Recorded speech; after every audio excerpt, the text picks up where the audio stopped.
Welcome to Starting with IEP, Episode 2. We have a very special guest. Her name is Missy Purcell. She is located in Georgia. So, for those that live in Georgia, what a treat for you guys. I do feel like I have to put disclaimers out. And the disclaimer is the first one, that's a very long episode. But the reason why it's a very long episode is because we had so much to say, you guys, and it was such a safe place. I definitely could have stopped it here and there, but everything that she was sharing, I felt that it was so valuable for you guys to hear and learn from and gain from. So I hope you guys don't mind it being so long, but you guys can definitely pause and come back, or definitely please share with another family that is going through a lot, so that way they feel that they're not alone. And this one hits me differently because it's with another mom, just like I have been with my other, support group moms that have been battling the same thing that I have, being frustrated with the same thing that I have been.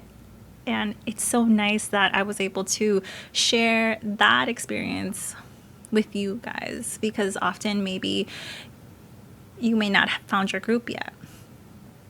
And then just know that there are groups out there. And she has actually shared a group which you'll hear about, that she has started in Georgia. So maybe you guys can be in that group if that group fits you. So another disclaimer is these are our experiences, right? Our children's journey and how we as moms have supported them, and our trauma that we have felt along the way. But I do want to share that these are our stories, our journeys, and I am sure that there are other cases where it's going well. Their IEP team, they do have the resources. They do have the staff that is trained to do so and implement the IEP as it is. So I don't want to like scare families, but I do want to inform families. I know very different. I just want to make sure that they're informed, because for a long time I haven't been informed. And then once I do understand, I'm able to be a better advocate for my child. But for that, first step is to be informed. So she also, if you guys check out our website, she has shared a template for you guys to use if you guys want to use for an evaluation report to request from the school. So please check out our website at www.startingwithiep.com. And also in that website, you guys will definitely see where to find her, and just check out her resources. You guys need to check out her Instagram page. There's so many cool memes in there. And when I was like looking through them, I was like, yes, yes. And through those memes, she was able to take me back to those experiences. And it was just so nice to know that I was not the only one. So please check that out. Don't forget to share this video with other families, so that way they can also learn and be informed. Most importantly, be informed and not feel so alone. Okay, hopefully you guys have subscribed to the channel by now. Okay, take care. So excited for you guys to check this episode out. Okay, stay tuned. If you can please share a little bit about yourself. Yeah, I'm Missy Purcell. I am a former educator in a very large district in Georgia. It's called Gwinnett County. It's actually, I think, might be the biggest district in our state. It's a very diverse county. I love living here. I love raising my kids here. My husband and I both grew up here. So after we left college, we came back here to live and raise our family. I have 3 children. They're all boys.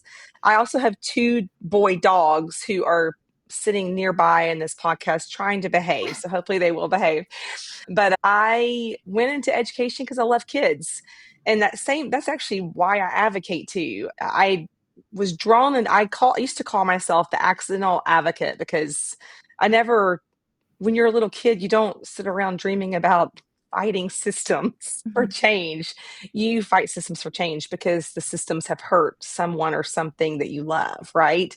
And so the system hurt my kid, and it was a system that I trusted, that I was part of. And that was a really hard thing for me to process, that the system that I chose to work in, that I sent my other two kids in. I actually graduated from the system. So did my husband. Like this is a generational thing for us where we live here, we went to school here, we came back here to raise our kids here, and I worked here. So that system that I loved, that I always was so proud of, I was seeing this very ugly side of for my own child as I began to advocate for him to get the resources and supports and the education that he deserved.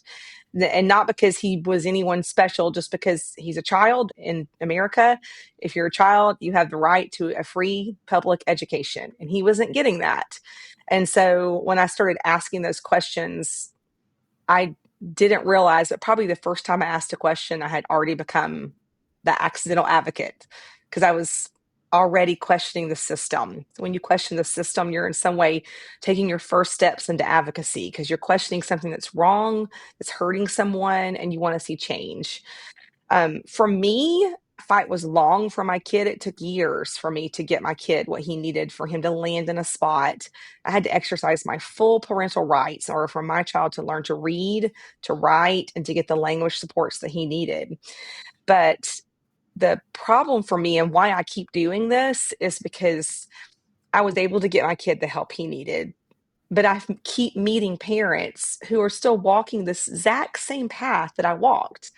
They're literally stepping into a school building and their child has a need, doesn't learn the same way as their sibling or their neighbor or the typical child, and they need supports, and our systems are still failing them. And my child is now in the 8th grade, he's 14, and this fight started basically in preschool, but really in elementary school was when we really got into more of the legal side of this, and the advocacy side of this. But as long as there's a kid in a school system who's not getting what they need, I'm going to keep advocating, and I'm going to keep putting a spotlight on things that happen in closed door IEP meetings and things that happen in emails, and then all the no's that parents get and all the barriers that parents face as they try to get their kid. Sometimes it's even somewhat like crumbs. A lot of parents are barely asking for really what their kid needs because they've been so beaten down by the system, or intimidated or made to feel like they're not part of the team or the solution.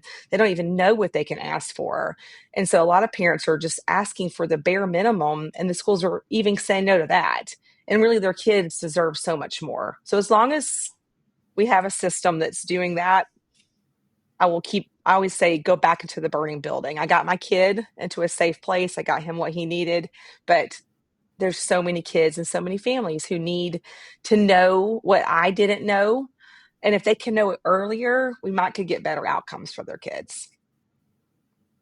That's so beautiful. I really love the burning building picture because that's exactly like it's. I went to an IEP meeting and I was like, this school, like you said, it's very like systematic, right? Like they're so used to something. I finally got it erased for my daughter, but Hmm. then I still see it being practiced with the other ones. And they allow me to kind of look into their IEP. I was like, I thought they were going to get rid of this because they understood this to be Hmm. taking out. But yes, it can be very draining, but it's definitely, we have to kind of change the culture one child at a time. Yes, No, agreed. but thank you. That's beautiful. And then can you please tell me about, so I heard a lot of your why, but was there a particular moment? I think you said it was more in preschool, but is there something that really got you so take me back to that moment because maybe a lot of other parents can be like, "Oh, I went through that moment and I'm still struggling." Well, like a moment when you were advocating for your own child. Where you felt that it was, this is wrong. Okay, yeah. My son, there were red flags in preschool, just things like he didn't learn all his letter sounds, and he knew one letter when he left preschool, and my other children knew all their letter sounds, could recognize all their letters. He couldn't write his full name, just things that typically are milestones, and no one was worried about it. I was repeatedly told he has a summer birthday, he's a boy, he'll catch up. But the weird thing about that is I have three boys I mentioned earlier, and they all have spring, summer birthdays. I have an April, May, and a June. So there's, if you've been in the teaching world as a teacher, you know, spring babies and summer babies are all the same. They are. I always said I would never have a spring or summer baby, and I have three. I messed up on that one, but you know, because sometimes they're just younger than their peers, and so you know, you see some of their silliness and their. Um, I had a couple class clowns, and I always said, "When's your birthday?" And so, but I think for me, that felt it never set right because immediately I knew, well, I know he's not his brothers. I don't expect him to do the same thing as his brothers. That was never the expectation. But if these are fourth grade milestones, it shouldn't really matter when his birthday is. If we expect Mhm. fourth graders to know, I mean, 4 year olds, not fourth graders, but 4 year olds to know something before they go to kindergarten. And then if we have expectations in kindergarten, because it happened again in kindergarten and it kept happening. And eventually he got put into an intervention in first grade, and which is a very terrible intervention. It was called reading recovery. It's now been proven to actually harm kids and not help kids. And he spent 20 weeks in that. No one evaluated him to see if he had a disability. He still didn't have an evaluation. They're literally just throwing whatever they had in the system that they liked to do, not because it was best for the kid. So for me, it was this slow boiling anger of, okay, we're going to blame his birthday. Oh, because he's a boy. None of those don't check out. And then, oh, we're going to don't worry about pursuing next steps in the system like MTSS or RTI or getting this kid an evaluation because we're going to give them this intervention. We're going to sidestep all that. Well, the intervention didn't help either. So for me, it was the slow boil of them not taking it seriously when I initially asked, and then continuously putting me off. I asked probably 3 times during that 20 weeks of intervention, can I get an SST meeting? Can we do testing? And I was told to wait over and over because this is the most comprehensive intervention we have. And ultimately, that was not true. That was also a lie. So it was for me, so by the time I got to the point where I filed a state complaint and I really began to exercise my parental rights under IDEA, I was full on boiling because I had been slow boiling for years of this constant ignoring me, not doing what I asked. Even when my child finally got an IEP, which wasn't until the second grade, he didn't get it until the middle of second grade and didn't start receiving services until like March of second grade. And so I had had concerns since preschool, and it was in the middle of, well past the middle of second grade. And then when he got the IUP, he was pulled out of his regular ed classroom to go to a special ed classroom for services. And that classroom had one teacher with 24 students. And she was using a method of instruction that is proven to not help students with like my son's disability. So these are things that just, it was really this continual repetition of people not Advocacy. doing the right thing, right? And almost Yeah. not even, and I think I said this earlier, but people not seeming to have any urgency. Like I had an urgency for him to learn because I was watching the gap get wider and wider. And so for me, that there just didn't seem this urgency. The urgency, there was a lot of urgency on around managing me once I started asking questions, but there was not that same energy on supporting my child and giving him the supports and services that he needed. And then I also noticed too that when I started speaking up and I filed the state complaint, well, suddenly I got the intervention he needed. Well, suddenly it was a one-on-one intervention where 3 months before that wasn't a possibility. So then I thought, well, why does a parent have to do All of that. this to get this? Wouldn't it just be easier to have a Yeah. system that says, here's a kid that's struggling. This is what we know is best practice, and this is what we're going to provide the child. It seems like it would be better because it takes less resources and less time to fight a parent. You could just put that energy and resources into supporting a child. Yeah, because it's gonna help the child, but also gonna help the other children also. Oh, Yes. oh no. But I'm glad, right? He's in eighth grade and he's in a better place right now. Yes, he's doing wonderful. He eventually got intervention. It was delayed intervention because we had to fight so hard, but he responded very well He got Orton Gillingham, which is what kids with dyslexia need, and he also got speech therapy or language therapy through a certified SLP, got the instruction he needed for dysgraphia. Your disabilities don't go away, but he got great remediation and he's doing really well now. He is in a very supportive setting where he does have supports throughout the day and has access to lots of accommodations, but he's really thriving academically. And I don't know that he'll ever like school.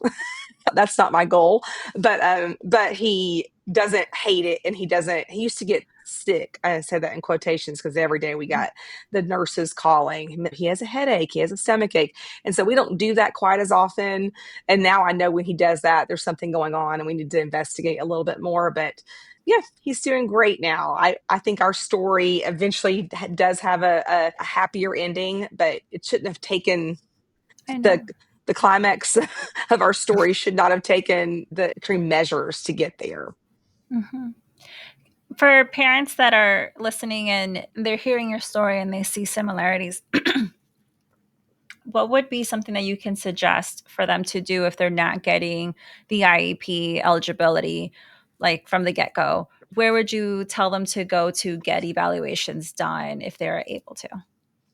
So if the school's not evaluating your child and you have a suspicion of a disability and you're frustrated, I would send a letter to the school letting them know that you have a suspicion that your child has a disability. If you want to provide any evidence there as far as like what you're seeing, it could be family history, it could be the, effects of that.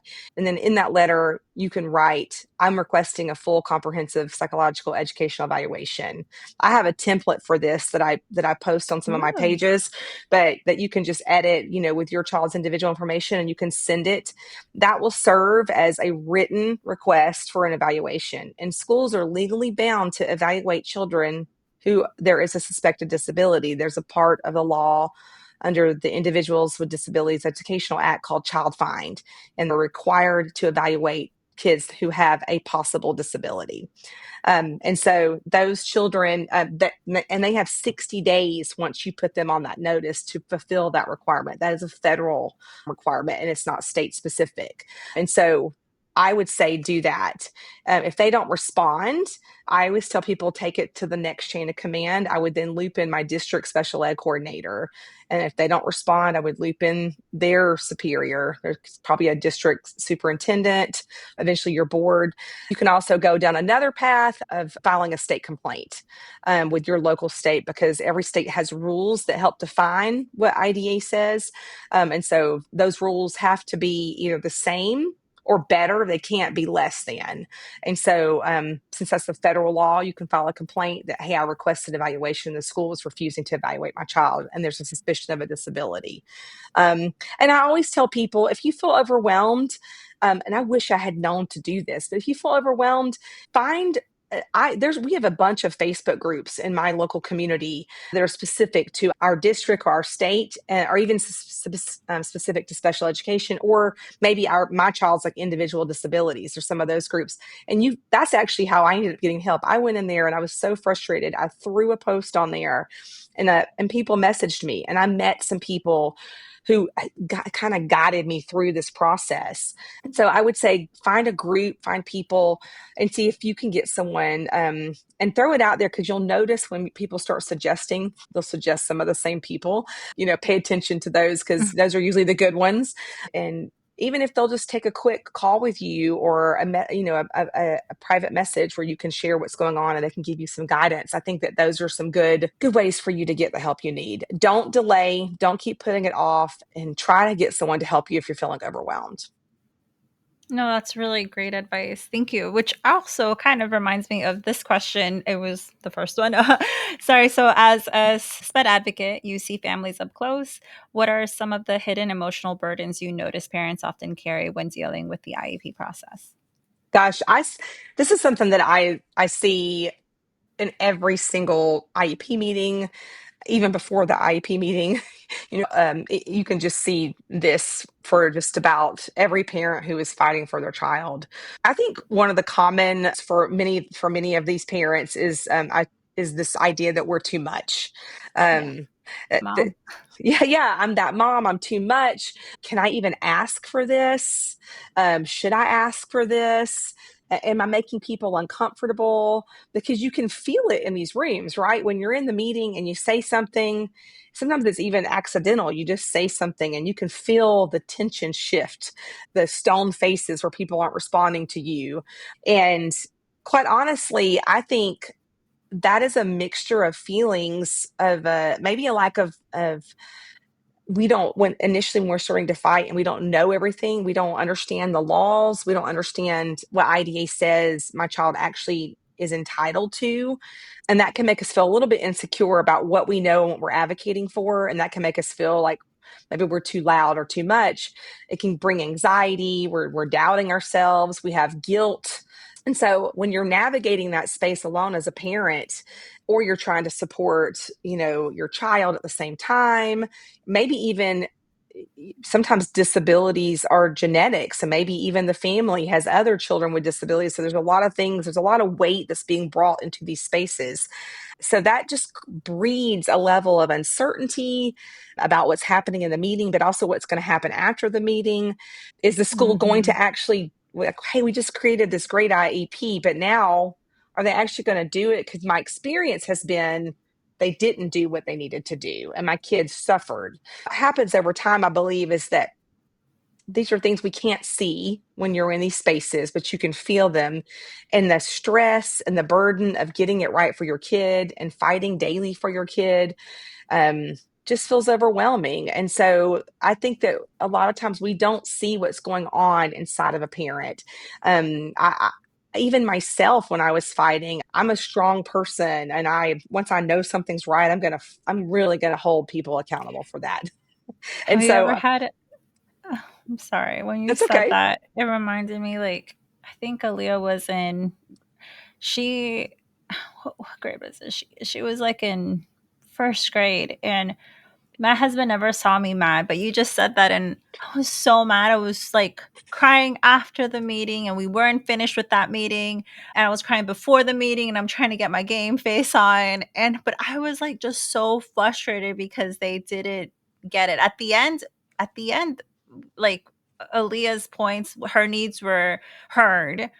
But why drag, the parent through all that emotion when what the parent is just trying to be, right? Is just also just trying to advocate for their child. So when you Yes. said that, And a it's lot of that stuff is unseen. Like you can't see it until there is a breakthrough, like what you said.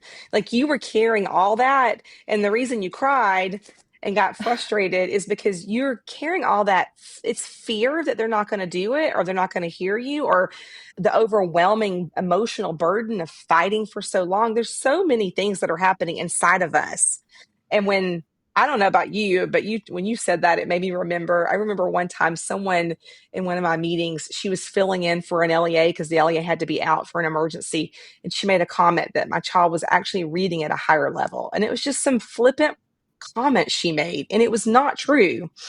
And I had a moment where I call it my filibuster IEP meeting. I decided to start back at preschool and give a full educational history to the entire team because one person so ignorantly was casting my child. And listen, I wanted my child to be reading at a higher level. It wasn't that I didn't, but it didn't do anyone any good to be lying. And because you're right, all those things are inside my head that no one knows, all the fears and frustrations and the overwhelm. So little things, little phrases, insensitive phrases, unsupportive phrases, the stonewalling that happens, the gaslighting easily can tip us into emotions very easily. And because yes, so I cried and for about 45 minutes shared his entire educational history with everyone in the room. I'm sure they were like, okay, I was like, like, well, you triggered this. So yes, here we go. did So anyone give you the IEP? What is it like the pre IEP and then the post IEP? Like one is a shot glass and the one is a coffee mug. Have you seen that? no, You need to uh-uh. add that for your memes. Okay, Okay. okay, I need to. Yes, I'm gonna send it to you because like sometimes like you need coffee to prepare for the IEP and then you need something to cool yourself down. Uh-huh. But I think that was when I think I understood that when Aaliyah was in elementary, and then when Aaliyah's like in middle school going to high school, I was like, I think I need the reverse. I think I just need a little thing to like get me over this. Like, okay, you got this. Go to this Hmm. meeting, and then kind of like cool myself down with coffee. Like I Yes. felt like it was like a Yes. flip. You flipped it. So, Yeah. Okay. You got to send me that meme because I need it because I think oh, I'm oh my goodness. relating. Yeah. Oh my goodness. Okay, yes, I have to send that to you. But that's And where you coffee is my love language. So I'm always drinking coffee. It doesn't matter what time of day. And if it's not, and I do love an espresso martini if I'm going to have a coffee. Oh, no, okay, you Uh, have to send me your address, and then actually I'll send it to you. okay. Awesome. Thank you. It's so good. I really have to thank you for the platform that you have. I love all your memes. Oh my Thank you. goodness, they are so cute. So Typically, cute. it's like I go to an IEP meeting and something happens and I'm super frustrated. So instead of going Mm. off, I just make a meme and I bring a little humor, but also real things that are happening. So, I remember one of the things that you wrote saying like being too much because I often hmm. feel that I'm too much, and then I'm like, but why am I like this? But why am I so frustrated? Oh, Hmm. but Yes. everything that you were writing made me feel less too much and more Hmm. there are other people like that because sometimes it may not be perceived good to be kind of the you know That that parent, um, yes that that parent, yes. or being that parent is like a double stigma. Because now I'm like teacher who's being the parent that teachers get annoyed by. So I've become the other side. Did you work in the same district Hmm. as oh that's hard. Yeah. Advocate against my colleagues for my children. These were my teammates. That is in a weird position to Um, be. yeah, Oh, yeah. It so how were, did you overcome that or how I started educating myself more on like what does IDA mean? This book they hand me every time. What does this really mean? And I learned like a whole lot. one you know, second. Okay, please give me this order before you go there. Where were you? Like, what was your first profession? Because my first profession was microbiology before I got into the special education world. yeah. So I went to school to be a teacher, came out right out of college, got a job back in my hometown, which is Gwinnett County, and taught here for over a decade. And then I left the classroom for a little bit to be with my kids, be kind of like a stay-at-home mom. But then I came back for a year because I was going to go back into the field. And that was actually the year that my child that has a disability was in preschool. And that's when we were starting to really figure he wasn't really making the same progress as his brothers. Like something was a little different. We were, getting concerned. So, did you know So before preschool? if you've met him, you just know he's different. You just know. But I also just thought, well, he's the third kid. There was parts of it that I I was know like, is it the third the kid? last one. Yeah. Am I just tired? I'm not doing a good job. But like my husband and I are both educated. I read to my kids. I'm a former educator. Like I didn't drop the ball on like, let me read to you, let me talk to you, let me expose you to vocabulary and knowledge and things like that. I didn't, but he just wasn't. And that became a little more obvious in preschool and it became glaringly obvious in kindergarten. So I stepped back out of the classroom because I was starting to have to take him to tons of, let's go to this doctor, let's deal with this, you know how it is. And it just kind of became more of a job to really work with him and support him in school. But I started asking questions. These are my friends. I talk with them, and I would get things like, oh, he's a summer birthday, he's a boy, he's fine.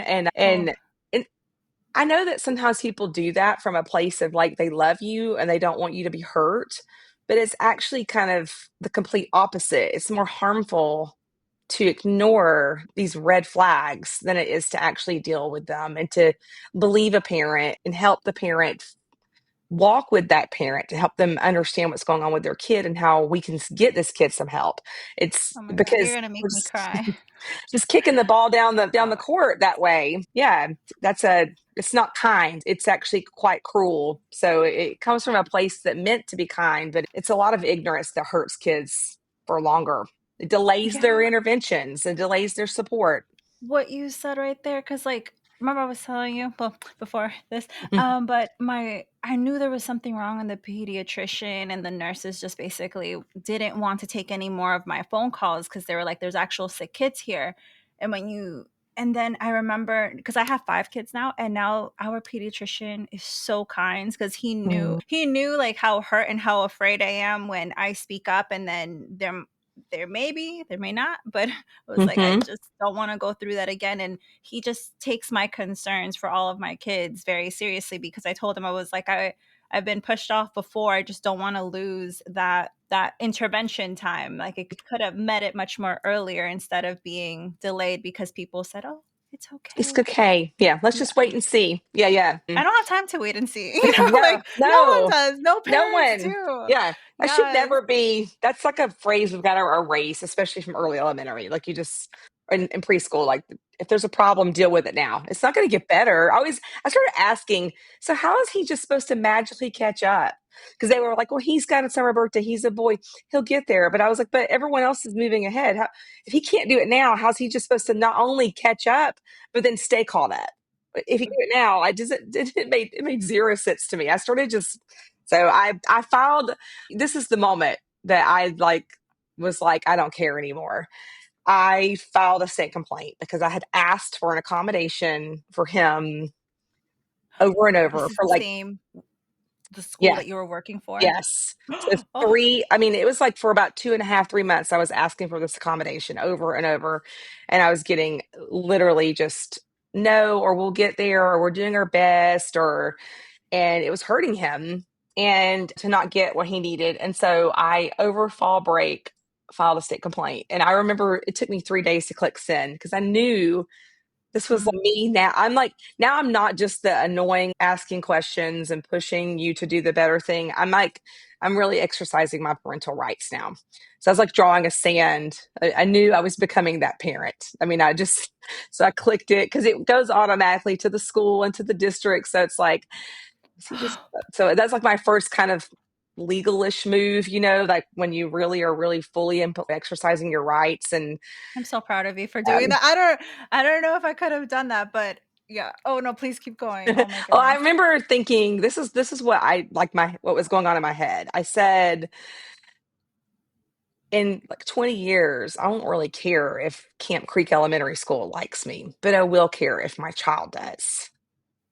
So I'm Mm, going to do this at my own social detriment or whatever. You know how it is in schools. You're the room mom and you're on this committee and you're liked and I live with these people. I mean, some of these people live in my neighborhood. So it was just at my own social detriment. I'm going to do this because it's what's right for my kid. I want my kid to know that I fought for him and that I didn't just keep playing the nice person at the school and making everyone feel good about what they weren't doing. We were going to hold people accountable for he got the education he needed. And that didn't have to be mean to do that. It didn't have to be rude to do that. It was just, but it feels like it. hey. It's so unfortunate that you doing the right thing for your kid makes you feel like you're just this crazy, annoying, over the top parent when really you're just a parent who wants to help their kid. And the school didn't do something that they needed to do to support your kid. And this is the lever I have, the legal lever I have to ensure that my kid gets what they need. And I'll be that parent because that's my kid and that's who I have to wake up every day to and look at and live with and have a relationship with. And I'll have a better relationship with him if he knows that his mama did everything she could to get him what he needed versus just like being like, well, okay, I guess they're right, or okay, I care more about what they think about me than like him getting what he needs. It was just this moment for me, and it may be different for every parent, but for me, it was just this moment of he matters more. I'm gonna send it, and so there was a little freedom when I sent it. There was this fear, trepidation, but also like, okay, I did it, and so what? Let's see what happens, and I won. I won. I was right. I was right. And the district had to do training for all the teachers Oh, imagine how I, many teachers, how many students, like in addition that you helped because of that training. That's true too. Like when you stand up for your kid, in many ways you're standing up for other kids, Other especially when kids. you do something like a complaint or if you file due process and it's a public hearing, like in many ways you are changing the system because you're holding them accountable and you're not letting it just slide under the rug like it often does.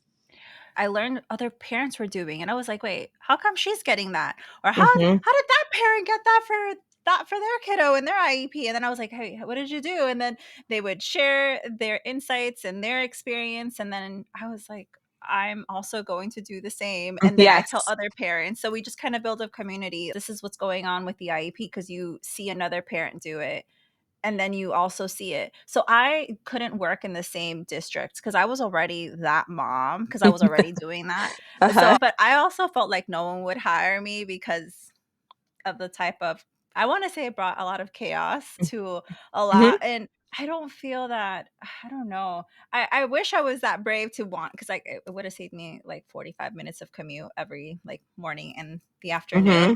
But I don't think I could have been that brave because being in the same school district, I think I wanted to work, but Yeah. I also wanted to advocate in freedom. So Yes. I admire you for being able to do that.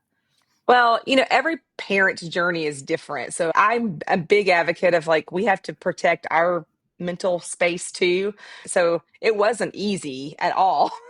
So I don't know Well, if Bray. you made it sound so easy. No, I had a panic attack before an IEP meeting one time, and I'd never had one in my life. I'm not actually wired like that, but my hands went numb and I was having a hard time breathing. And I called my friend, and she's like, "I think you're having a panic attack." And I was like, "I don't have panic attacks," but she's like, "You're having a panic attack," and it was because they were bringing like a million people to this meeting. It was like 17 people coming to the meeting, and And it it was just felt you. me and my husband. So it was just this two of us against like 17 people. And it just felt very like crazy. I felt obviously outnumbered. I felt like they were there to kind of defend themselves. And so yeah, I mean, there were definitely moments where it was like, this is insanity. Like this is not set up for a parent to win. And When we're most supposed to be part of the IEP team. Oh, I did not feel. I've definitely felt like they wanted me to be quiet. They wanted to intimidate me. They wanted to keep the conversation in the way they wanted it to go. And whether or not any school system will admit this, I believe that most decisions are already predetermined before we walk into those spaces. I think they have systems and programs in place, the way they do things, and they spend a lot of time getting parents to be compliant in their system. And when they have parents like us who aren't as compliant and who question and who push back, then we have to be managed. So they send more people in. They send in the big dogs and the district people, and Yeah. so we have to end up being stronger than that. But some days I can, and most days I can, but many days I'm, You you made know, me remember of what you just said. I think was it the teacher? Or was it admin? I can't remember which one because this is such a long time ago. And they're like, Mhm. "No, you're the only one that I was the only one that was complaining." I was like, "I don't Mhm. really think the other parents know to that degree." But once I started getting to know, this is like me trying to get to know the other parents more, and then I Mhm. started telling them like, "Hey, they're saying that you guys are okay with this." They were like, "Oh, no one ever told us this way." They kind Mhm. of, but they made me feel, actually they taught me a lesson that if I get other parents to also see the wrong in what is like their norm, their practice, then they will also understand. But if only one parent is kind of against or does not agree to that, like Mhm. we just Yeah, have to get more. we created a group, the Gwinnett Advocates for Dyslexia. So it was a private Facebook group where we started inviting parents and we started sharing information. So empowering them to know like what they can fight for, what questions they should Are you ask. still running that group? Yes. Nice. Where Yes. what county in Georgia? Gwinnett County. Gwinnett County. And do you Mhm. lead it? Yeah, I have a friend that we started it with. She's moved away, but she's still in the group. But yeah, but it's we have close to actually have a couple hundred parents in there now. And a couple things that we've done is like we had a couple of us like organized and went to go speak at the board meetings, and we planned our speeches to kind of compliment and echo each other, send emails to the board. Like so we really did a lot of advocacy around that. We're still doing that. I'm supposed to go speak at the board meeting tomorrow night, and a whole new generation of parents, even, younger parents, because I'm getting older and people are still having kids and coming in. But like I have a new friend who is successfully advocating for her child now and filed a state complaint and won, and just the baton just gets passed along. So you're right, getting more parents involved helps them realize, like, it's easy to kind of silence one of us, but it's not easy to silence 10, 20, 100 or more. And it's also not easy to silence voices that are consistent, that keep showing up and they keep saying the same thing. And if they start talking to more people too, like, don't just send the email to the district, send it to the Board of Education. Loop in your local education reporter. We got a lot of press from some of our education reporters who started carrying our stories and what was happening to us and how the district was treating our children. So we just put a lot of pressure on them. And so we did begin to see change. They're still doing a lot of the junk because I just think it's a systemic problem at the end of the day. And they do it the way they want to do it. They're so good. Our special ed group just had to present to our board in a business meeting last month.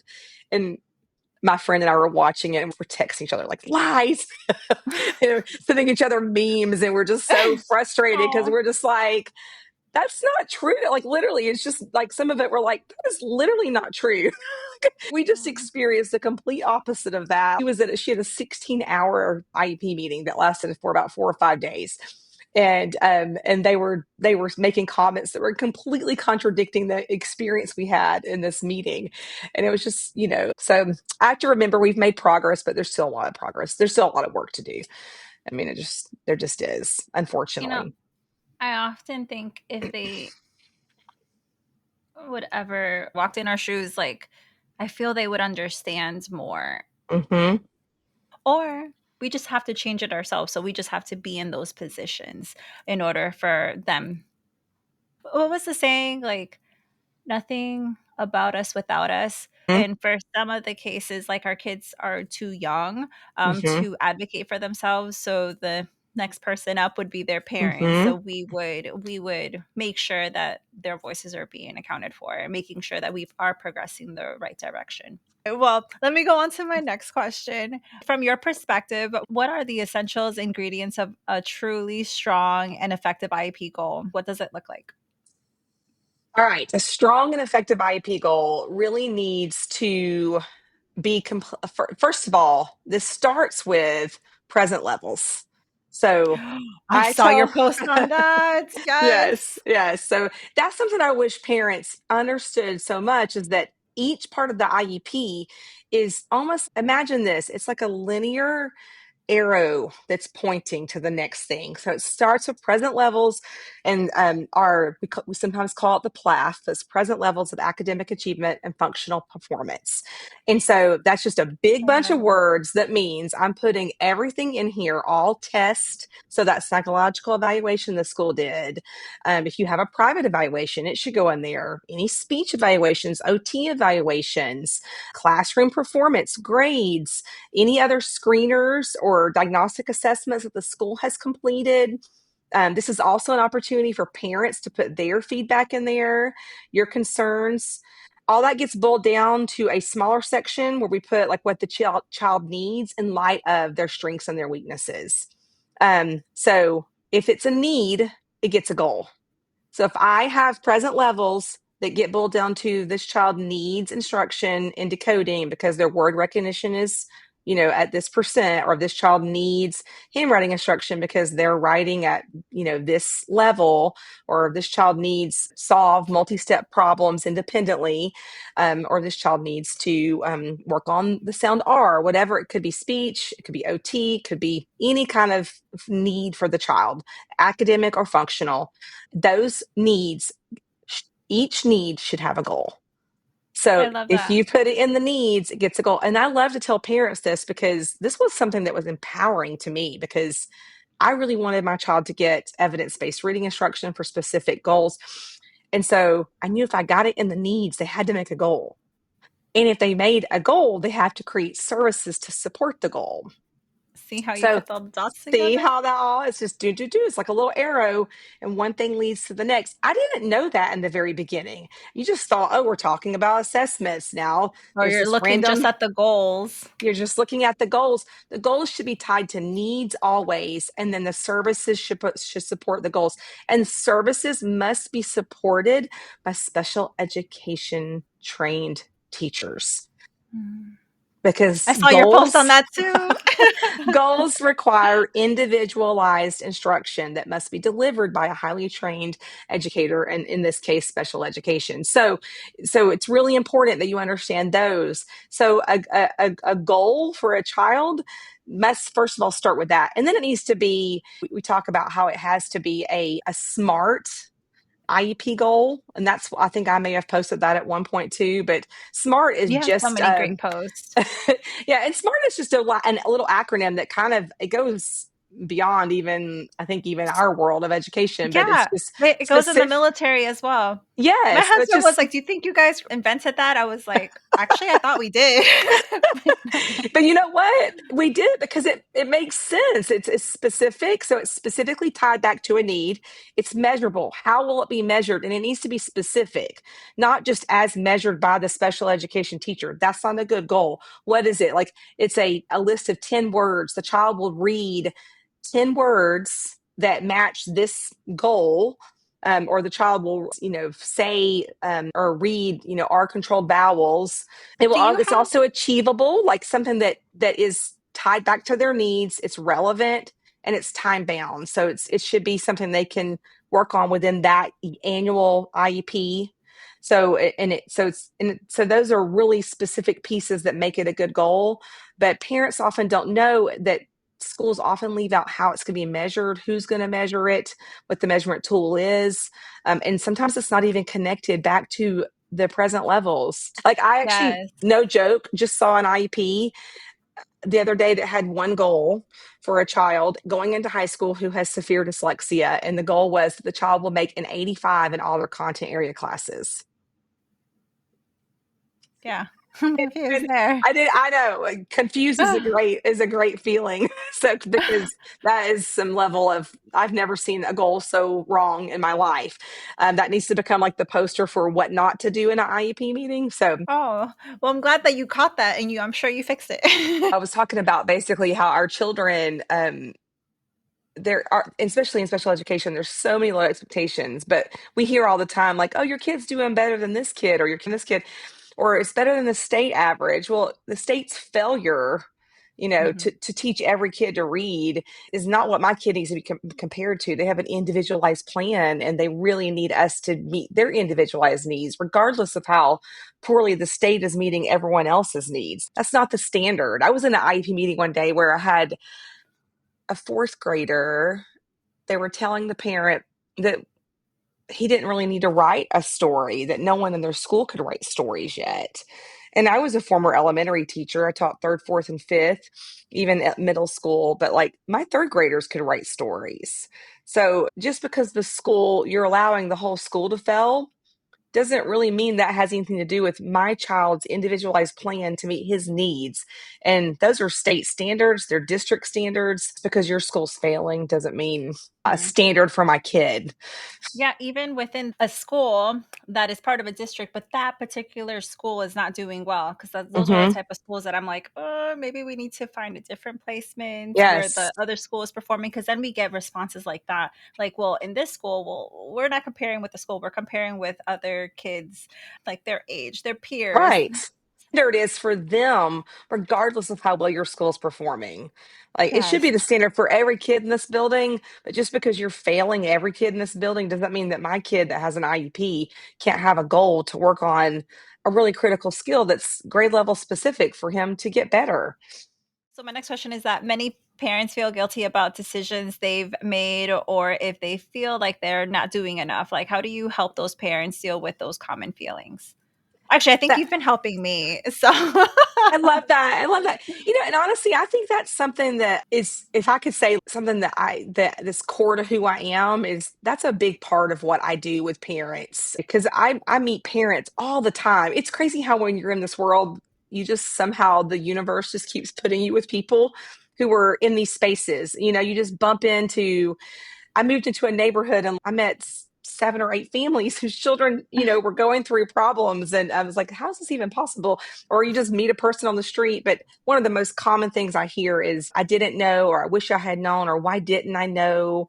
Or why didn't I know how to fight this? It's that is literally a phrase. And I usually spend at the very beginning of those relationships with those families, first of all, acknowledging that the guilt is real. And so I think the first step is just let parents express it. I did this. Like, how did I not know that the school was failing my kid? Why didn't I know all the special education laws? I was a teacher. And that's one thing I tell parents all the time. I was a teacher. I should have known. I didn't. My district and my system did not teach me those laws. My degree didn't teach me that. So I didn't I know the wish, part yeah. I was supposed to play. I didn't know. And so yeah, why didn't I know the laws? Why didn't I know how to do this? I first of all just let parents say it. I think it's really important to acknowledge that the guilt is real. Mhm. And then I gently tell them to let it go. And that's a process. But I remind them over and over, you can't be held accountable for something that you did not know. And also, if I didn't know, why would you know? I was closer to the sun than you were, and I didn't know. So you were, as a professional outside of the school setting, should have no reason to understand the way the school system works. It's on them to provide your child what is written into the law, and they didn't. So the system failed you. The fact that you didn't know the laws and that you didn't know how the system was supposed to work is not your fault. And also, this is one thing I wish systems would do more of, but the systems did not empower those parents that now feel guilty. So they weren't helpful. How many times do you go to a meeting and they slide the book of IDA across the table, but they never really tell you what it is, how to use it? And it's also written in legalese, right? So the average parent can't pick that up and go, what do I do with this? Or what does this mean for me? Or if a parent also has a disability, like we mentioned before, some of the disabilities are genetic, then you hand them a law that's written in legal code by really, that's what people do all the time. That's hard to understand. It's hard to process. The schools aren't empowering them. So I remind them, your school didn't empower you. Your school didn't come to you to collaborate with you. They didn't follow the law. They didn't implement the proper supports and services. And because of that, you are entitled to feel a sense of sadness and frustration. So let's rename that guilt as as a frustration or an overwhelm instead of guilt, because it wasn't all on you. And the fact that I always find this very interesting too. Usually when I'm working with parents, I'll go back and I'm like, you sent an email when they were in kindergarten. You did request a meeting when they were in first grade. You questioned this. You kept all these papers. So don't feel guilty. You were, in the only way you knew how, trying to do something. You just didn't know how to do it in a way to get their attention. So now let's shift that guilt into an action step. So now I'm not going to feel guilty anymore. I'm going to be frustrated the system is broken and it didn't help me. And now I'm going to advocate to change that. And so I think the most powerful way to help a parent release that guilt is to equip them to advocate, to help them see it's Mhm. not around. And when a parent begins to understand their rights and they use them to support their child's needs, that guilt does begin to fade. It did for me, because now I'm not just living in the guilt. Now I'm really planning how to change this. And I always say this, I say this to parents a lot, but empowerment becomes the antidote to guilt. So I want to empower you I to love be a that. strong advocate, to be an informed advocate who can lead your child's IEP team to get what your child needs. And put the parent in the driver's seat, like you lead them. And I have been in situations where, I mean, this is one of my friends. She won't mind me giving her a shout out. She's one of my friends who lives in South Carolina, and she's just in this world. And so I sat down with her and we went through her son's evaluation, and she took notes on what I was saying. And it's amazing because she went from, I don't know, I'm overwhelmed, I'm scared to go into this meeting, to they're literally saying, what do you want us to do now? And she's getting everything her child needs. And that doesn't always happen. Trust me, I know. She happens to have a team that's listening. But like it's the empowerment though. She feels empowered because she has knowledge now. She has a set of It's skills and she yes. knows what to fight for. And all that took was, we chatted for a couple hours one day about her son's evaluation, and she took notes, and I told her questions to ask and things to do. And now she can do it on her own. She doesn't need me anymore, and she's empowered. So that guilt out the door. Now I'm in action mode, and I'm getting some things done for my kid. She just made it also easier for other parents, like in Yes. her son's classroom, and hopefully, like in that school, being like she just set the bar a little bit higher, Hmm. so making it easier for other students. Oh, Exactly. Which is yay! the That was a other good story. side of advocacy that I think is like so powerful. Like, yeah, you're right. Every time you do something, you are changing another kid's experience, other family's experience. I love that. What about the other side, right? What are the main signs that a parent might be getting burns out from advocating? And if and if they do see these signs, what can they do right away? Gosh, okay. Burnout is real. It is It so is really real. real, And I think I'm really. so glad that you brought this up. And I think we need to acknowledge it because sometimes parents don't know they're in burnout. Are And you burned I, out? no, I but feel like I've been burnt out so many times, but I picked myself up and I was like, "Ooh." My yes. husband says that it's like a wave.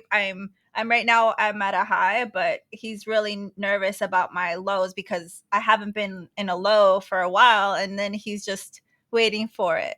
Hmm. I'm not burned out right now, but I have been burned out more than once.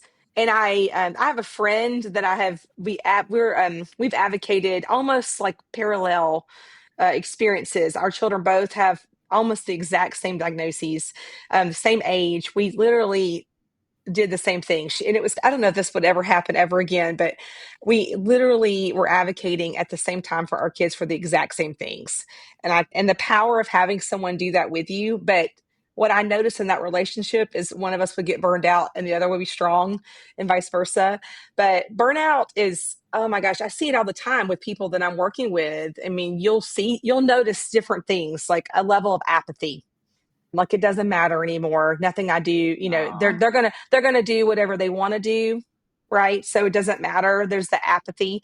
I notice that sometimes you just start, it may feel like you're being ghosted, especially if you're trying to support someone, but you feel like you're being ghosted, but really it's just this, they're avoiding following up, they're avoiding like the fight. yeah. They're really avoiding that may look like not responding to emails, not responding to text messages, not Oh, doing the things that they need to do because they've lost the motivation, or now what felt empowering feels like a burden. And really, I think apathy is really the one of the biggest signs you'll see getting burned out. You also might see more physical or visible signs, like that's the quieter side is apathy, but the visible signs might be an emotional outburst. I mentioned earlier when I was in that meeting and the person said your child's actually reading higher than you think. Okay, I was clearly already burned out, and that was just like the final match that got lit and thrown onto my fire, and it blew up. And so I had this emotional 45-minute, let's go back to preschool and filibuster this IEP meeting with information because y'all clearly are not on the same page. And that was me having, I would call that maybe an emotional outburst or a trigger. I'm less controlled in my emotions because I'm overwhelmed. So the burnout can cause a more emotional outburst in an IEP meeting or an emotional overwhelm, maybe even a panic attack. I had a panic attack one time before a meeting, which I'd never had one before or since, but I was already burned out. The fight, I don't know about some of you guys, but I was going to IEP meetings that were lasting for days at 2 to 4 hours a day over a 3 or 4 day period. My longest IP meeting was like 12 or 13 hours. So even just that of like fighting for that many hours and still mm, not getting what you need for your kid. And so where before, if I'm in a healthy state, I can be more patient and I can be more calculated and I can be more prepared. I may look disorganized, emotional. And really this comes from you're exhausted. It's not because you don't care anymore. It's just your body's natural response to stress and it's overwhelm. your It's baby. yeah, and so It's your baby. I've even read some articles, and I can't prove this, but I do believe that we as parents, when we're fighting for our kids, go through some level of traumatic. You're right. I did read it. I did read it. I did read which oh, okay, I'll find the link. But yes, I did read that. Actually, my husband's Yes, the one that showed it to me. He was yes, like, it is true because I mean, if you think about it, in a fight mode almost for, it could be weeks, months, years. Years. I want to Yes, say years. years. Yes. Even when there's good moments, there's always this fear of like, are they going to remove that service? Are they going to go back? Are they going to do this? It's Is the like new the teacher going to be like the other one that I'm kind of nervous about? Yeah. Right. Yes. And so I tell parents when this happens, especially if I notice it, take a break. This is, don't respond now, or do we need to reschedule this meeting? I know it's hard to get meetings scheduled, but if you're not in the right space and you're feeling Me too. overwhelmed, yeah, you've got to be your best to get the best for your kid. So if you are really overwhelmed right now, let's take a break. And I always remind them that some things do feel urgent, but we don't have to respond immediately to everything. We don't have to engage at every single time. And if you're really feeling burned out and overwhelmed because you're doing this by yourself, I would recommend, I mean, like I said, I just had my friend and we were doing it together, but it could be an advocate, it could be a friend, it could be a family member, but get someone that you can either tell, talk to, process with, or someone who will sit beside you in these meetings, someone who can help you. I went to a meeting with a mom one day, and as I walked out, she said, "Thanks for coming." She's like, "I just could breathe for the first time because I knew I didn't have to fight it all by myself." And I'm not some amazing person. It's just I You sat. are an amazing person. No, but I just sat there beside her, and my physical presence, and also because it's not my child in that meeting, I can fight for that child without emotion because it's not my child. And so I can say the things 100%. that need to be said that are emotional for her. So even if you just get someone who 100%. knows a little more than you, bring them with you. And remember, guys, parents in this space, advocacy is a long road. So you can't burn out in the first month of kindergarten, right? You've got to learn what to notice the signs, take a break, do things that you love. I love to read. I love to go hang out with my neighbors. I have a strong neighborhood group. So I just go find a neighbor, go for a walk. I entertain myself with my cute dogs who have their own little special needs. I think sometimes I have one with a major anxiety and another one with anger. I say he's emotionally dysregulated because he has anger issues. But so I just spend time with them and just unplug. Something different. Yes, and remember this: you are still strong even when you pause. So pausing is really just you recharging, and so that you can be empowered to stay in this fight because it is a long road. And so you want to be able to manage that. I like how you said there's the waves. I think that's okay to understand that like there will be times when you will be burned out, but if you can manage what you do when that happens to get back into a healthy spot so you can keep going down this road, this path is what's important.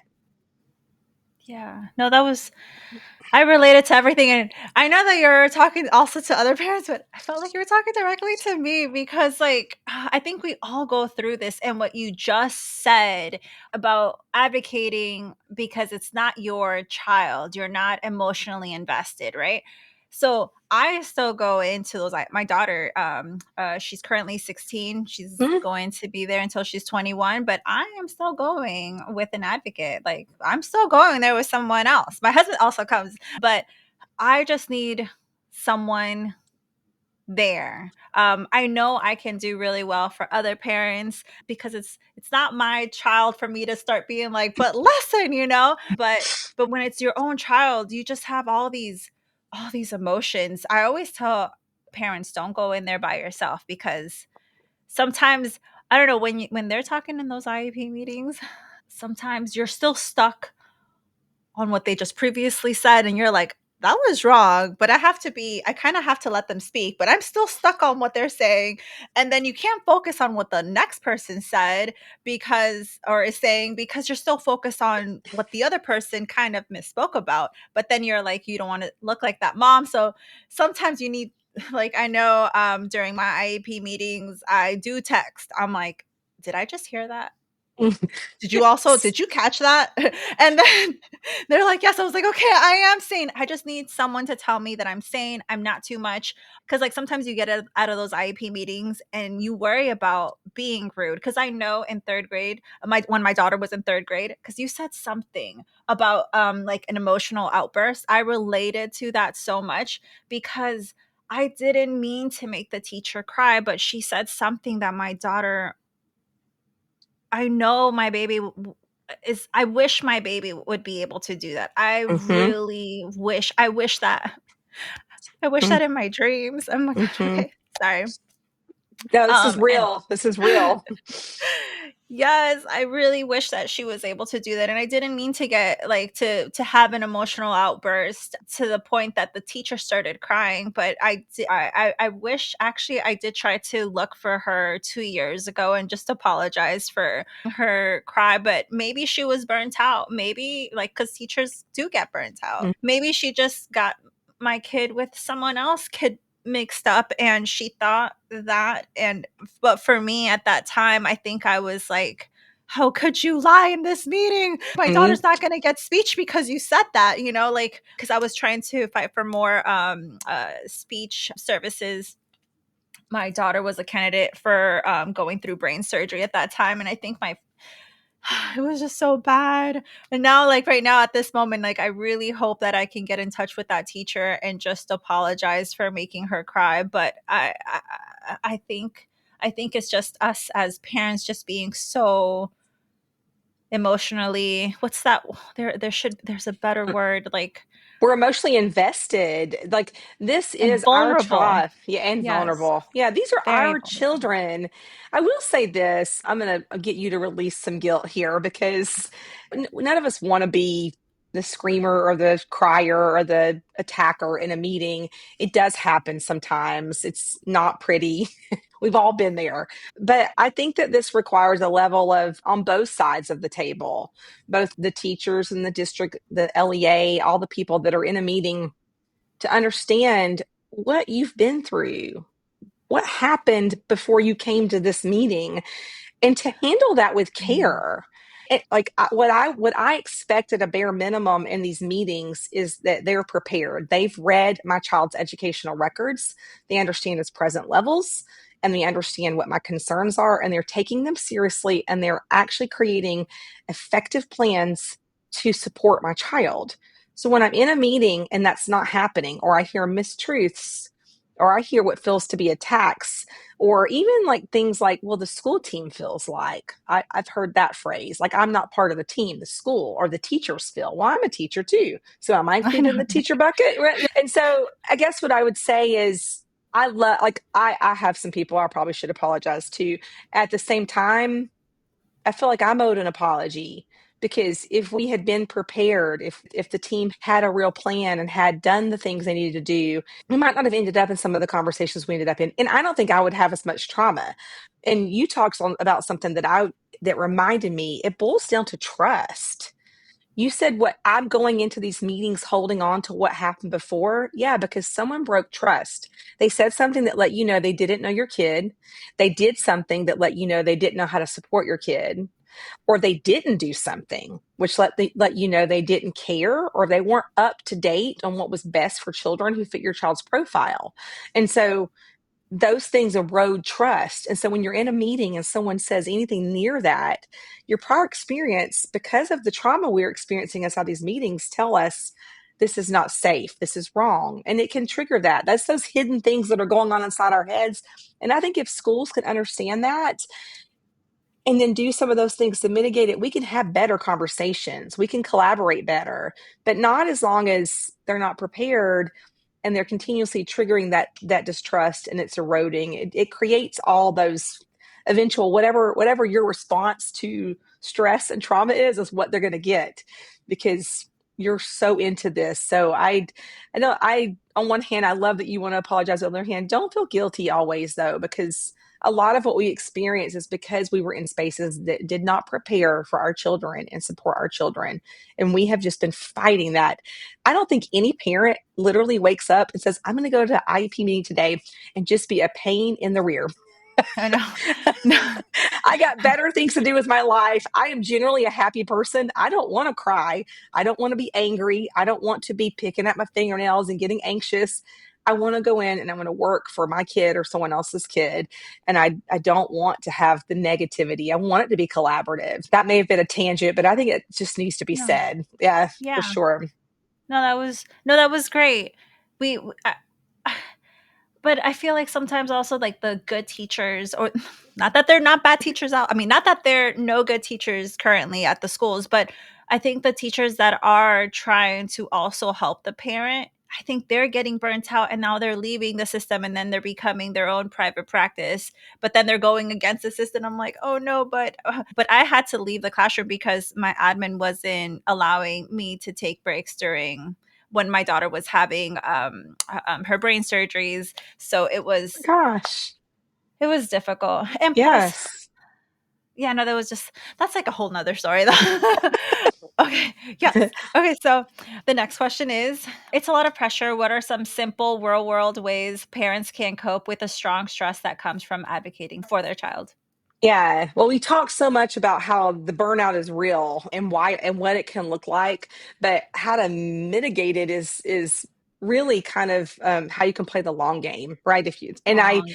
in a yeah long I game, like that. right? I mean, if you think about it, if your kid, especially if your kid has a disability that's diagnosed very early, like your child, I wish mine had been diagnosed earlier, but if they had, but like whether or not you're fighting within the IEP system yet, like the special education system, or you're fighting to get into that system, you're still advocating, and it can feel very isolating. I remember feeling like I was annoying people when I talked about what was happening because they didn't understand. They weren't in the fight. So I would walk out of an IEP meeting and call a family member. And I love my family. They're not bad people, but they're like, they listen, but then it's like, how many times can I do that? Because they don't have any way to understand what I'm talking about.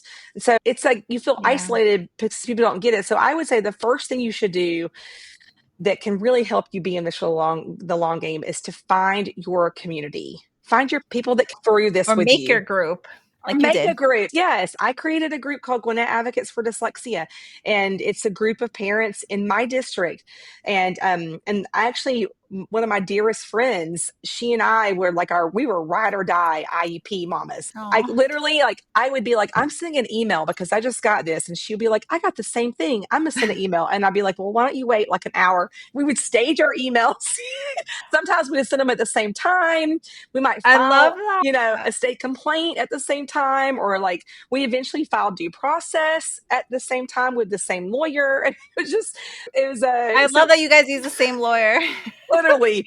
And so I will say that made for me a really hard thing so much safer because I had a safe person to go to and I could vent to her and she could vent to me. And and to this day, I mean, I've continued to go to her kids' IP meetings and vice versa. And we literally there's so much we don't have to say because we've experienced it together. So find a group, find yourself a friend like I found so that you can have, even if it's just a person but a group, somebody that can hear you and truly understand. There's something so comforting about Yeah. having someone who just gets it. You don't have to tell everything because they know all the things. They probably know exactly how you're feeling. Yeah.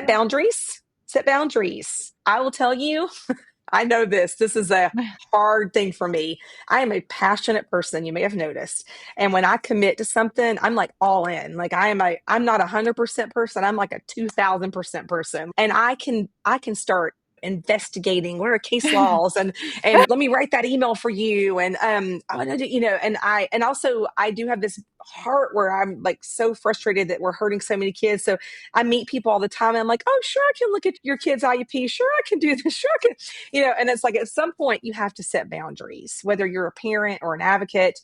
You just have to learn how to set boundaries on what you can actually accomplish. Because if you keep saying yes to everything, then your best yeses are going to be buried by all the yeses. And you really want to Mhm. save your best yeses. So if you're advocating for your child, you want to, set some boundaries on, okay, I'm going to spend an hour today sending emails looking for the data for my next meeting and then tomorrow I'm going to do this, and just set boundaries. Maybe set a timer if you have to, a physical timer, that I'm going to do XYZ and then I'm going to step away because you need time to rest. You need time to be with your family or your dogs, and find joy outside of the IEP because it is a joy sucker. These meetings be, I don't think people understand if they've never been to one, how gut wrenching these meetings can be and how they truly can Yeah. suck not just your joy, but almost all your emotions out. I've walked out of meetings feeling numb before, just Yeah. like completely at loss for words. The anger is so great that I've almost just shrunken into myself. So learn how to set boundaries so that you can be well rested, so you can give those best yeses, your best fights, to collaborate, not to fight, but try not to Yeah. use all my violent language. Celebrate small wins.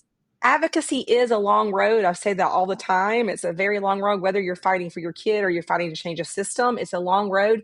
And so you're going to have little wins and then losses. You're going to have losses, big wins, big losses, small wins, small losses.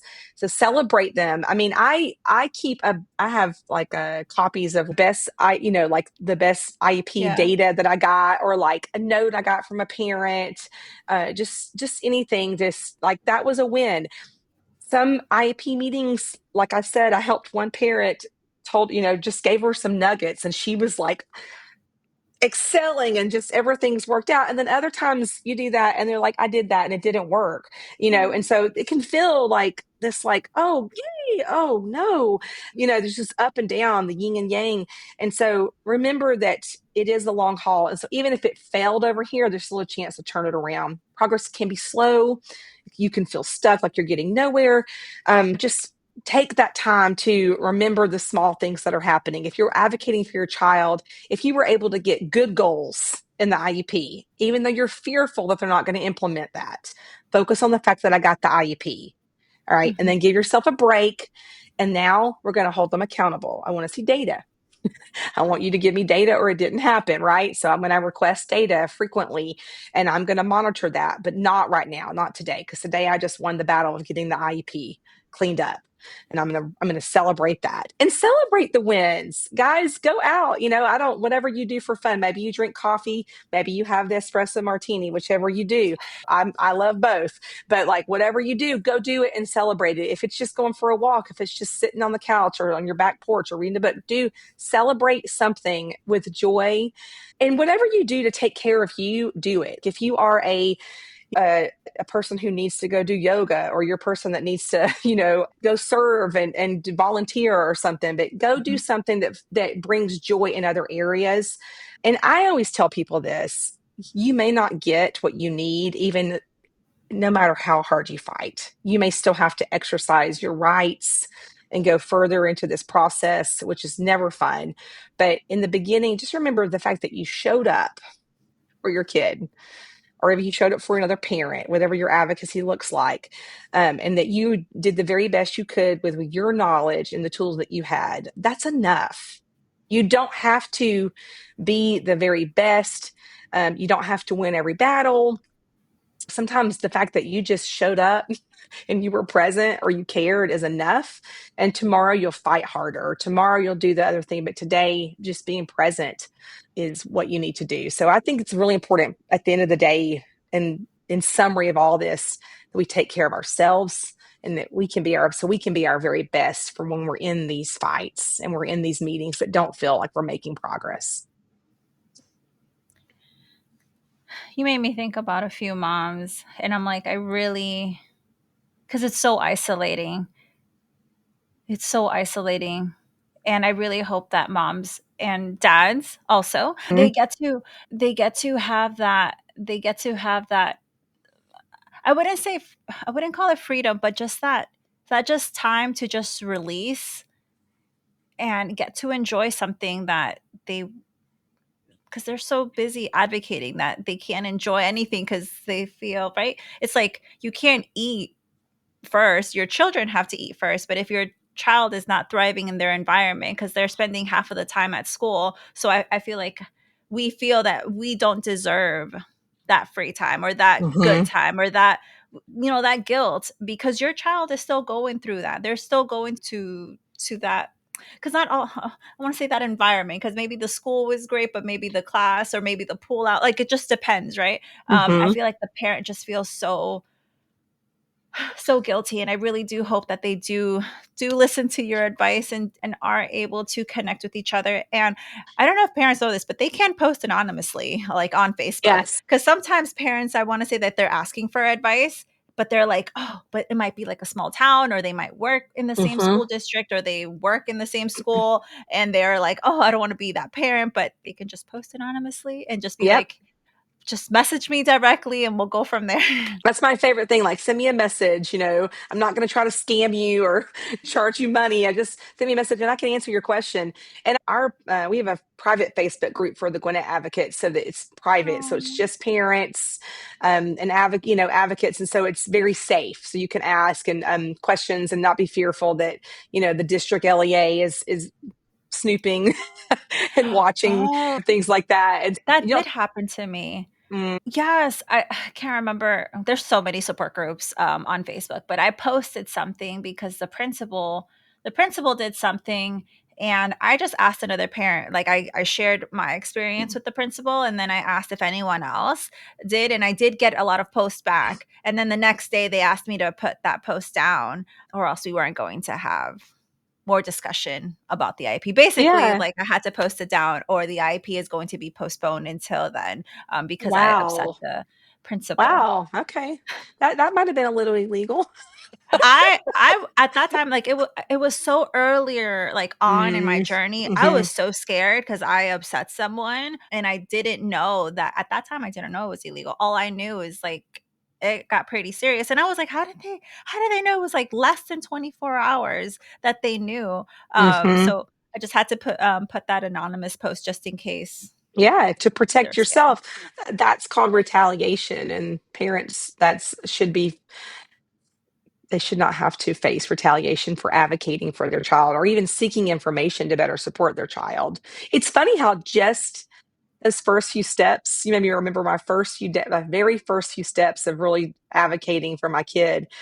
I had left the school, but I had some friends there, and one of my friends would tell me that the school LEA just walked on the hall and said she had a litigious parent this year, and she was talking about me. And it was because I was asking to have an IP meeting because my child wasn't getting something. So now I was litigious. And I didn't even know I didn't have a lawyer. I had no intention of getting a lawyer. I was literally just asking for an IEP meeting to address my child's intervention plan.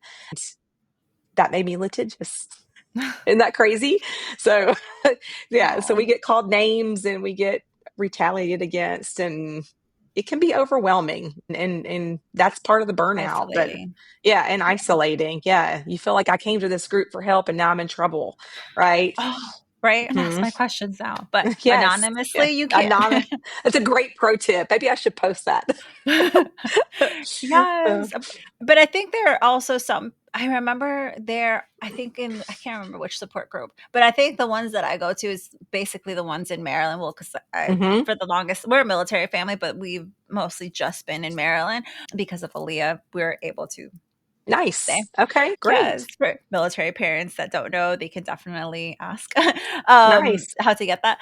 But I know that's also in the support groups. They're like, "Why are you posting anonymously? Why can't you just share?" And I was like, "Oh."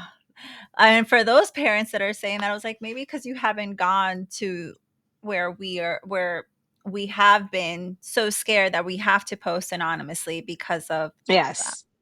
Also, along those lines, if you're an advocate in the space or a parent advocate, like, let's do more supporting of our supporting. supporting. Like, if it's the anonymous I post, love let's that. just stay curious. Why would they post anonymously? What could that be? Instead of posting, why are you posting anonymously? Just inside your head, have that conversation, and then just realize it's not really your journey; it's their journey. And if they need to post anonymously, maybe they feel insecure in their advocacy. Maybe they're being retaliated against. Maybe they've had a bad experience with an advocate in this space and they just want anonymous support from people they can trust. Who knows? But let's just embrace parents Support. wherever they are and support them because it's a hard road and it is, like you Yeah, we said, can't be against each other. We have no, to no. lift each other up. We're already feeling like the battle between school parent, right? Which we don't want it to be, but we feel that the tension of Yeah, that. So we don't need it in our safe spaces. And when we're in the bunker with each other, we need to be a very safe, accepting, curious environment to really just support. And it costs nothing to keep scrolling. If you have an opinion, I just love keep that. moving, keep scrolling. Yes. No, I love that. And my last question is, as someone who helps family through tough times, what's the most important message of support you want to give to parents who feel overwhelmed by all the emotions of advocating for their child? Oh, goodness. The emotions are so real. And I hope parents can know that because of all the guilt and the overwhelm and the long road, all the things that we've talked about, you can feel like you're failing all the time. It is such a common feeling to think I'm failing, but you're not. You're actually fighting. And that goes back to that trauma. Like some of you've been fighting for a long time. Some of you are just entering your fight. Some of you were in the middle of your fight, but you're not failing. You're fighting. And that is overwhelming. It can make you feel things that aren't true. Like that's the anxiety saying, oh, you're not good at this, or you're failing your kid, or you're not making progress, or that meeting went terribly, or I didn't get the response I wanted. That can make you feel like I stink at this, or I'm not helping my kid. Um, and that can cause all those silent inner battles. While we're having the real battle at the table, there's another battle going on with us. And it's so overwhelming. So it's because these are our children. We care more about this child than anyone else in the entire world. This is a part of us. And so we do carry the fight more personally than anyone else. And so just remember some of the things we've said. You weren't meant to do this alone. You deserve support. Your child deserves support. You deserve a break. You deserve for someone to say, "Great job! Thanks for showing up for your kid." You deserve a cheerleader, and you deserve that even if you've had a burnout, to be able to come back and try again. And there's power in the fact that you didn't give up and that you kept going. And I will say this, even when you don't feel like it, because goodness, the final year before I filed due process it felt like 10 years of school. I think I had 18 IEP meetings in 1 year. And I don't know how I kept going. That was hard. It was incredibly overwhelming, but keep going. You are making a difference even when you don't realize it, even when you don't feel like it.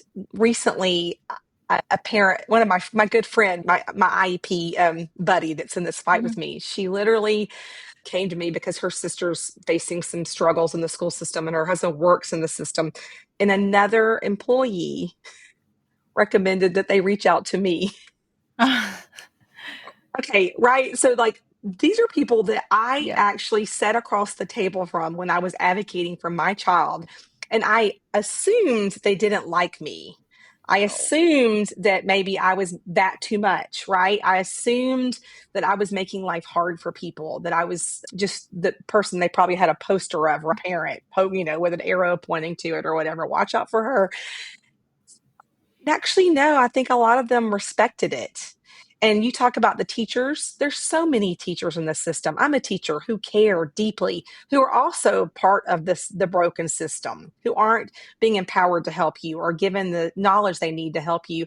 But when they sit with people who do know, they recognize it. So sometimes you may not even know. I share that story to say you may not know you're making a difference for your child or for some other child. But I you hopefully you'll get a little glimpse of it at some point and you'll realize you did. I mean, I even heard of an LEA recommending me and my friend to support another child in that school. That's crazy. Like the system's so broken that they know there's little people in this community who might be able to help. It was like a little underground network of helpers over here, but just know you are. Somehow the very fact that you decided to use your voice and to step up and say, this is wrong and I want to change it, whether for my child or for the system.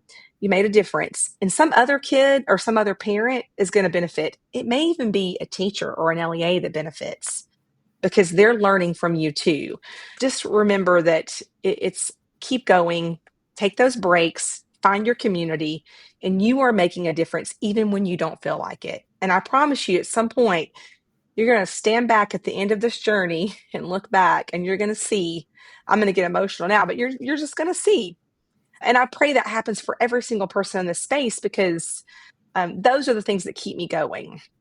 Honestly, that's how I can keep going back and doing it, even when I get overwhelmed, and especially in April and May, because I feel like it's like IEP boot camp season. It's Yeah. awful, but that's how you can keep going. No, that was beautiful. Thank you. I Mm, really love how you kept on saying like that they deserve. Because sometimes I want to say parents don't feel like they deserve. So mm-mm. it was really beautiful. And then how can you please tell us like how can we get more of you? So can you please describe like for parents that do want to seek for your service, so to want to get to know you, can you please tell us of the different platforms that you're in? Yeah, so I spend a lot of time on Instagram, but I'm also on Facebook, and I do have a Twitter account too. And I speak more on policy and education on Twitter. So if you want to talk policy and education, Ooh. that's what you'll see over there. But on Instagram, I'm really talking about advocacy and sharing tips. Like you mentioned, I make reels, and really, if you look at a reel, it's because I either experienced it myself or I just left an IEP meeting where I saw it happen. So it's like my artistic response to dealing with the junk that goes on in IEP meetings. Yeah, So you can find me at Miss they're really good. Purcell.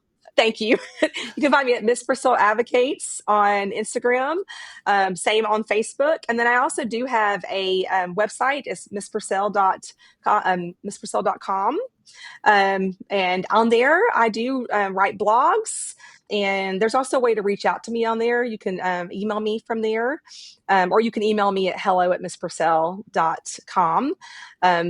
But you can connect with me there, and I'll be happy to chat, learn. It's fun. Just come over to one of the communities. Instagram seems to be the more hopping community, but come over and follow.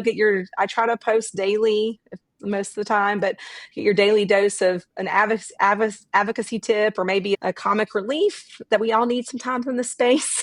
Or something that's happening in the educational legal spectrum, as far as maybe there's a new case law or a win for parents. So I'm always just trying to champion parents in the space, but also I really, because I'm a former educator, I really also want to find ways for us to build bridges and for us to really work with our schools and collaborate. I joke a lot about the fight, and it does feel like it, and sometimes I'm very real on some of these platforms, but my heart is very much to We'll get um there. yeah, we'll They get just there. I feel like they just have to understand the parent's journey and our child's journey, but I think it's just we need to fix right the policies Yes. first. I feel like once the policies get better, then all the other stuff like what is it called? The caseload. Why can't I think Yes. of words sometimes? Yes. Like yeah, because the caseload's so huge that it's just Yeah, we have to change it caseload, with and also policy. putting kids into a system that benefits the school and not the individual child. Let's do a podcast about that. That's my latest fight. Like, just Ooh. I'm having these revelations in my head. Like, parents for the longest time, I think, thought when school said, "Oh, we have a program. We have an autism program. We have a MOID program." At first, it sounds good because it's like, "Oh, it's a whole program designed around my child's disability." Except, do you know what I know It's about not disabilities? individualized. Is that no child with autism or no child with It's the dyslexia or no same. child with an epileptic disorder, no child is Yeah. the same. And no child within that system has the same needs. There might be similarities, there's some Yeah. crossovers, but no child has the exact same needs. And so, what are the chances that your child is getting what they need in that program? Yes. Or are they getting a canned program that best fits the system? Just things like that. I don't think parents ever wonder about, not because it's more like you didn't know. But when I ask that question to a district, what I'm hoping is, instead of me being the pot stirrer, it's, can you stay curious? Can you start questioning your own system? And can you start working with me to change it to make it better and more individualized? And I do realize we got problems with money and funding, but goodness, at the end of the day, it's supposed to be individualized. Yes. Are you giving policy classes for parents to learn? Because I feel like that's like the next step. Because I know it's like one thing to teach them how to advocate, but they can advocate with the school system, but it's just a whole nother thing, like trying to go towards these policies and trying to adjust it Right. to make it better. Yeah. Are you Like, you mean like how to like change systems, like how to really work toward advocacy. I haven't done anything official on my platforms. I have done some things with other organizations. I mean, I am part of Dakota Dyslexia Georgia, and so I've done a few things with them. I've also just recently did. It actually goes live this week. A partner with parents. And then I've done a few webinars, but that's actually a good idea, and perhaps I'll add that to my Look, in the future. because like I saw in one of your posts, it's like coming from a board of education meeting Uh, onto an IEP meeting. So I just assumed that you were already working on yeah. that. I have done small, like, so a couple things that we've done that parents could try that I think are very effective is getting a group of parents together. So if you do form a group, even if it's just a few to begin with, numbers don't matter here. What matters is consistency and that you keep showing up. I say that all the time. Yes, the more people you can get, the better. But like, even if you can get a small but mighty group of 5 or 10 people who are consistently advocating for the same thing, you're going to see change. And so what we do is we get together, we plan our speeches. At the board, you only get 3 minutes, but we try. That's how we plan because we want to have different things to say, but all say something collectively. We've worn T-shirts when it was during the Love that. pandemic. We had masks, and so like we had a phrase on there on our shirt, and so we're advocating that way. We had a campaign for a while to send emails consistently every week to the board to get them to be on the same page and to not forget us and to not forget it. And I would share like, hey, did you see what's happening in Arizona? They just passed a law banning what we do in our classrooms. I wonder if we're considering doing that. Or, hey, did you see this new case law that just happened? This was a federal law where if districts do this, this is what happens. I wonder if we've done this, if we've addressed this in our county. So just keeping them aware. You can't claim you didn't know if I'm putting it in front of you. And so Mhm. and you can't forget or you can't keep pushing my problem under the rug when I'm giving public comment or when I'm speaking to a reporter. We got really lucky to have a reporter come into Gwinnett County, into Georgia, but he started in our county and really highlighted the reading crisis in our district, in our state. And so I got him to interview a couple of parents. All of us are special ed mamas, and our children have been failed on different levels. And so our stories got amplified big in this whole series of stories he did, which puts more heat on the system to fix their problems and doesn't let them hide the stuff they're doing behind closed IEP meetings and closed, settlements that happen. And I'm not saying anything about that because that happens, but like it just brings more accountability to the space. But yeah, no, that's definitely you may have given me an idea. I hope So so. Well, yes. I really thought because like I do love that you do talk about it because when I'm looking through your reels, I was like, oh, she knows a lot about policy or she knows about the laws. And then because you give your audience that clip it, right? Or like the little tiny Hmm. clip, but then you put more detail in there. So Yes. no, thank you for that. One last thing around that is work with your legislators. We got Yes. two things happened this year in Georgia, or three things. We rewrote one of our literacy laws and revamped it, which was great, and it included our dyslexia law. But one of it was to ban a practice that's really harmful for children when you're teaching them to read. It's called 3Qing. But a local senator heard my story, asked me to come testify at the Capitol as like an expert witness against this practice. But the best thing that he did was when it finally made it to the floor, he read a letter about my child to all the legislators. And that was so powerful because everyone in that room now knows how these things that are happening in our schools are personally hurting our students. They're personally hurting. It's not just a law. It's not just a teaching tool. This is what happens to our kids when the people in charge don't stand up and say enough is enough. And so that was so powerful for me is you staying connected. If you have the bandwidth, if you're fighting for your kid, this is too much. You got to get your kid. But when you're ready and you get a break, this can be your next level of advocacy, is changing policy. You can do it locally at your district, but you can also do it at the state level. And I love it. I don't know. I just think it's really, I find it to be very empowering, especially when things go well. Another thing that happened is one of our advocates, a good friend of mine in this space, fought to get a study committee for special education to audit how we do special education around our state. So Oh, that's good. step one, when you want to make change, is start with something like that. Because we did the same thing for dyslexia several years ago, and it led to the dyslexia bill. So, you got to identify the problem first, get some eyes on it, and then you create a bill that solves the problem. And that's your next level. So those things, but I'm all that telling you, you need to starts. make these classes for parents to know how to get there. Yes. Yeah. All right. I got my homework. You know what? I mentioned earlier, I have a letter template that you can send your school Yes, to request an evaluation. I'll be happy to send a link for that you can that's a put good one. I'll make sure it has my contact information on it. And then also, if you just go to misspurcell.com, all my contact information is on there as well. And my email is on there. And so you can contact me. And if you ever go on Instagram, if you just want to private message me and tell me what's going on with your situation, I am very responsive. So Yeah, you did respond to me. So yes, yes. It's one of my skills, one of my positive skills. So yes, I'll respond. yes. Thank you so much. I'm so sorry I took so much of your time, No but I worries. enjoyed this so much. It was actually very therapeutic for me. So thank you. Oh, well, that makes me feel good. It's great to get to know you too. And thank you for what you're doing. I didn't get to express that, but like just amplifying voices and giving parents resources. I'm a fan of anyone who does that, because like now we're making a community. And I think that's Yeah. just beautiful that every time we meet someone like this in a space, we bump into a new place, like our community just gets a little bigger. And I'll stop talking in a minute, but I love this analogy. My one of our superintendents, when he talked about community, he described tables, but he said circle tables because the circle can grow and you can still all have the Mm. same viewpoint. Where Oh, if that was you're, a good if one. you're like at a square, then you get further away from each other, right? Like the people on the Yeah, ends. But if you're on that circle table, the circle, and it's just inclusive, right?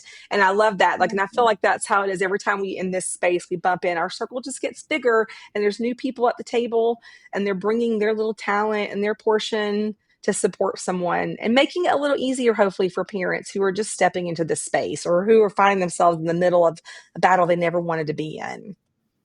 Yes. Oh, that was a really good analogy right there. My one of what you have you ever heard of the one if there's not a seat at the table, bring a Yeah, chair? yeah, Often there's no room at that table. So then I right. have to make my own table and then make other chairs because then that's I feel like that's our life as It parents. is Like our we just have to life. we Yes. just What have if we to could just make the table bigger, and that way everyone, because it's really hard to get the other table if you're sitting at a different one to get them to listen to you. If you're at the kid table, and remember when you're a kid and you have family dinners, you got the kid table and the adult table, nobody's listening to the kid table. That is true. So, But sometimes but sometimes like their thoughts are like ancient or oh, completely. They are. Even that. so Yeah. sometimes I was like, I actually want to be in a I different want to table. sit at the kid table.